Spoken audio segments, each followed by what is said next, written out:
If the International Phonetic Alphabet has symbols and sounds you haven't mastered yet, it's time for IPA and IPAs with Molly.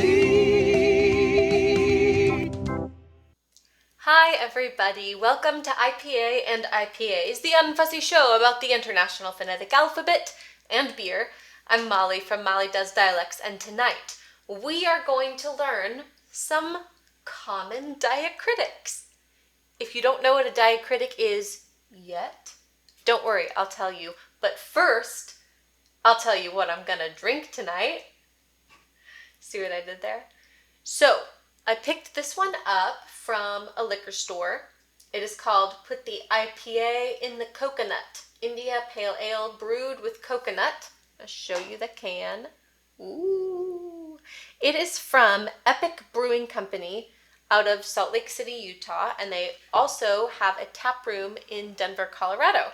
So if you are in either of those places, check them out. Maybe you already have. But they, on their website, they talked about their mission was to create high alcohol beers. So this is definitely a high alcohol beer. It's 8.5%, so I'm gonna have to drink this one slowly.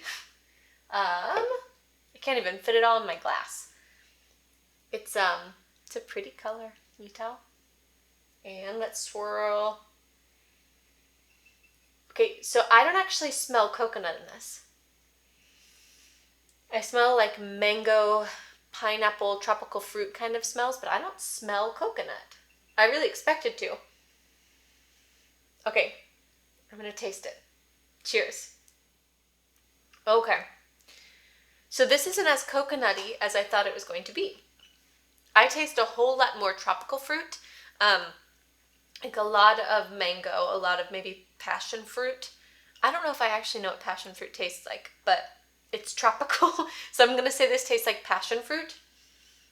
And I mean, I guess I taste some coconut, but I don't taste that much coconut.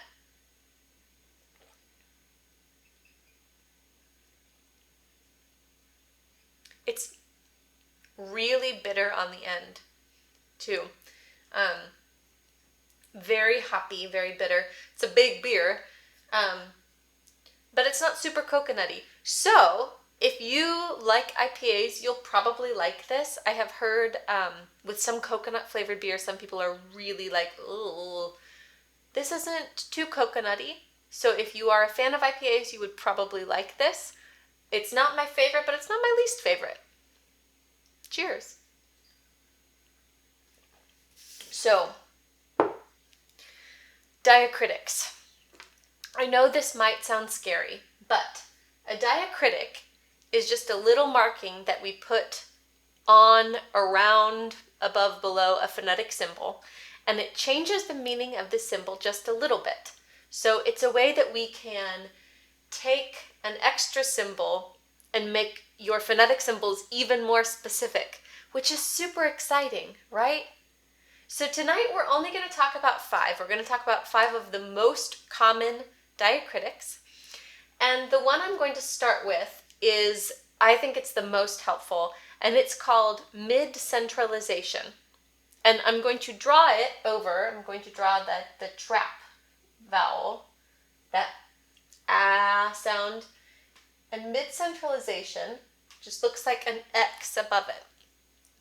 And what that means, I drew the vowel quadrilateral because mid-centralizing a sound means scooting it towards schwa.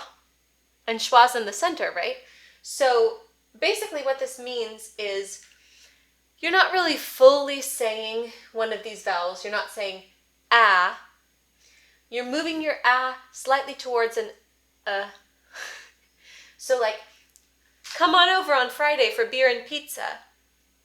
Beer and pizza. I'm not saying beer and pizza, but I'm not saying beer and pizza. It's somewhere in the middle, right? Mid-centralization is also super helpful when you're transcribing something.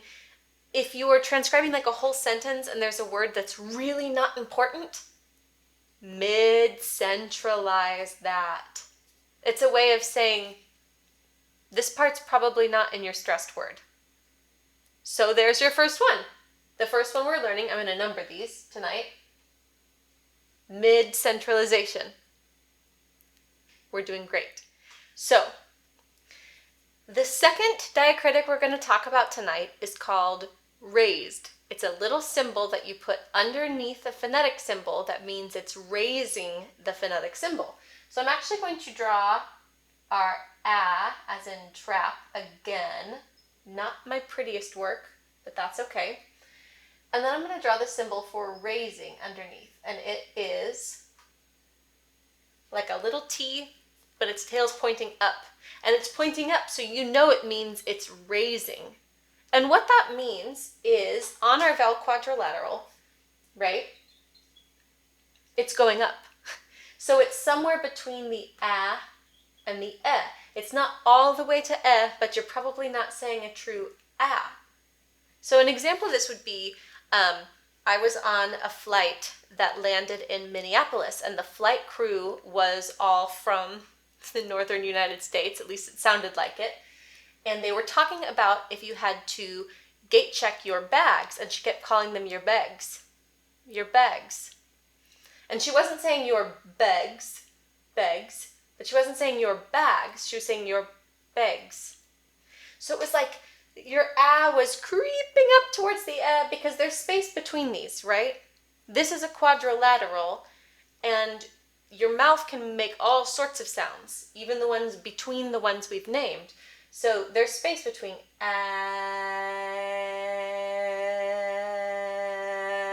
right? So when you put this little T-looking thing that's pointing up, it's telling you that you're taking this phonetic symbol and you're raising it. So it might be in between the sound that it is and the sound above it. Make sense? Great. You already probably can guess the next one. I'm going to put it up here. The third one we're going to do is called lowering. So if raising goes up, lowering goes down. So lowering, an example of lowering, if we were going to do the exact same thing, bag, bag, we could draw our e as in dress, but we would point the little guy down. Lowering. So this is saying it's describing a sound that's not e, but it's not a, it's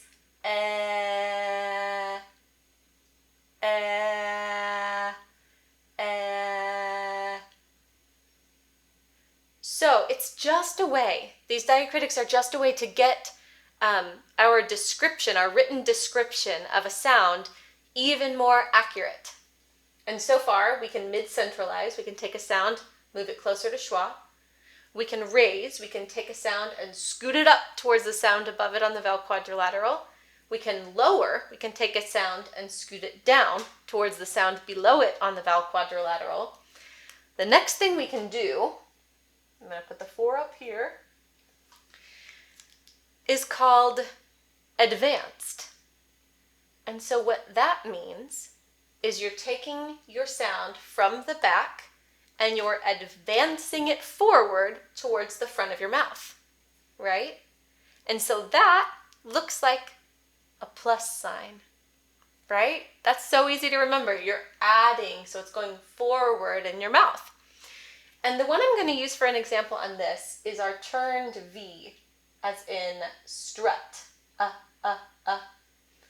So a true turned V sounds like strut, strut, strut.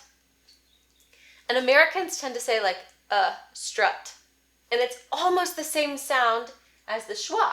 And so what we are doing, one way to describe that would be to take our turned V and to add advanced underneath it. So basically what that's saying is we're not saying strut, we're saying strut, strut, strut, So just scooting it forward, potentially closer to the schwa. So if the fourth diacritic we learned about tonight is advanced, and that means it's moving forward in your mouth, then the fifth diacritic we are learning about tonight is called retracted. which means it's moving from the front towards the back. And you mark this with a minus sign. So I'm going to use the example E as in fleece. And if I used a minus sign underneath it, it would mean I'm taking the E,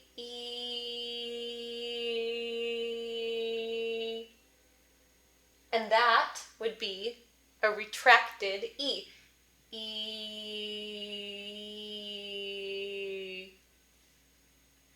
I don't use this one quite as much, but since I was talking about advanced, I wanted to make sure I also talked about retracted.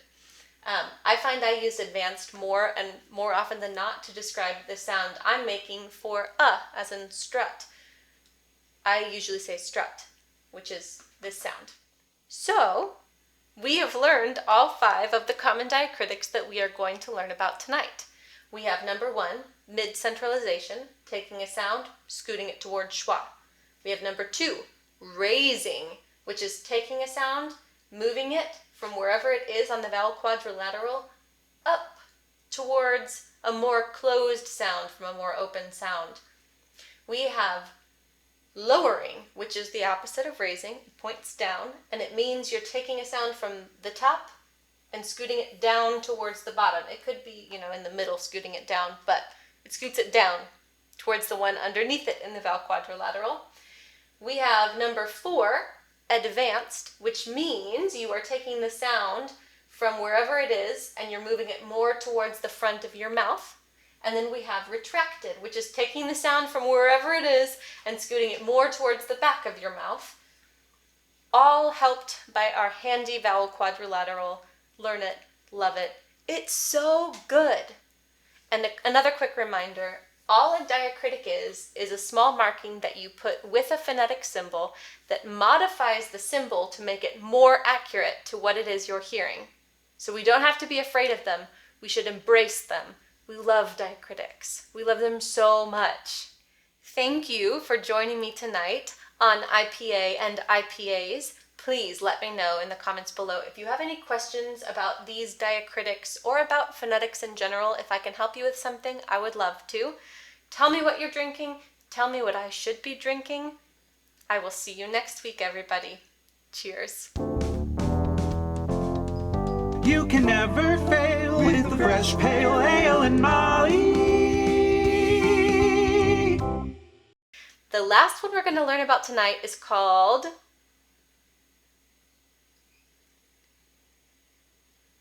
Wow, I just blanked so hard. Now I'm drinking out of my cup.